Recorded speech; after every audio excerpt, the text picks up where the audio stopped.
But सब कल फिर इस्लामाबाद यूनाइटेड का बैट फर्स्ट टॉस जीतकर अच्छा फैसला रहा। ऑल्दो रात का मैच था, स्पिन डिपार्टमेंट को बड़ा मदद मिल रहा था। पिछले मैच में भी हमने देखा कि बैटिंग विकेट भी थी, लेकिन फिर भी 174 करने में कामयाब हुए।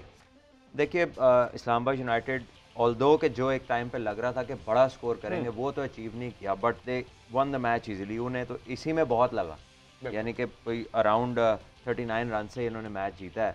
और जिस तरह कोयटा की बैटिंग जो है ऑब्वियसली फेल हुई है। आप देखें कि उनके जो बड़े नाम थे, जेसन रॉय हो गए, साउथ शकील हो गए, वो ऊपर से स्टार्ट जिस टीम को नहीं मिल रहा उसके लिए हम मुश्किलात देख रहे हैं पीएसएल के अंदर।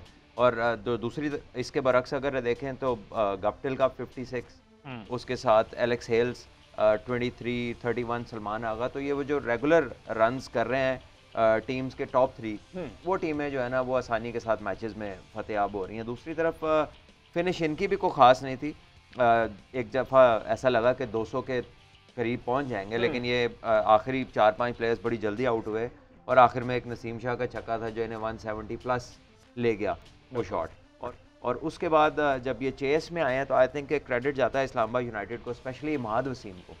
उसने अपनी फील्ड के मुताबिक बॉलिंग की और मेरा ख्याल है कि उसके करियर में मैंने उसे इतनी स्लो बॉलिंग करते हुए नहीं देखा। अच्छा, ठीक है।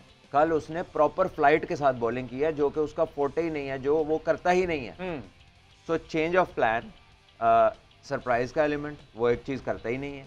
और उसने रोसू को अगर आप देखें या आप उसको देखें साउथ शकील को जो आउट किया है, अगर तो वो इंटेंशनल था तो बड़ी इंटेलिजेंट बॉलिंग थी, क्योंकि टांग पे उसने फील्ड पैक की हुई थी, स्वीपर मिड विकेट बाउंड्रीज पे थे और वो टांग से बाहर फ्लाइट कर रहा था, जिसके पीछे पूरी फोर्स के साथ स्क्वायर ऑफ द विकेट जाना इतना आसान नहीं होता किसी भी बैटर के लिए। यानी कि आप स्क्वायर लेग और शॉर्ट फाइन की तरफ बड़ी हिट लगाना चाहें और बॉल उस तरफ हो तो खासा मुश्किल होता है। लेकिन यह है कि अगर बैटर पेशेंट हो तो उसको छोड़ के वाइड बॉल भी लिया जा सकता है, या फिर रिवर्स स्वीप का एलिमेंट, क्योंकि ऑफ साइड पे सारे जो प्लेयर्स थे वो दायरे के अंदर थे।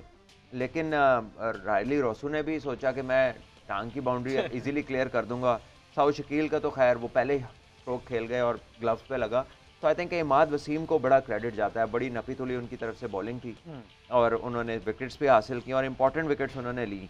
12 रन 3 विकेटें, और ऊपर से ही उन्होंने कह लीजिए कि एक मैच इनके हक में कर दिया, क्योंकि आगे फिर ख्वाजा नाफे हैं, वो काफ़ी मैचेस से रन्स नहीं कर पा रहे। कल भी उन्होंने एक चौका मारा, ये 10 बॉलों में एक उनकी बाउंड्री और मेरे हाल उनके 8 डॉट बॉल्स हैं।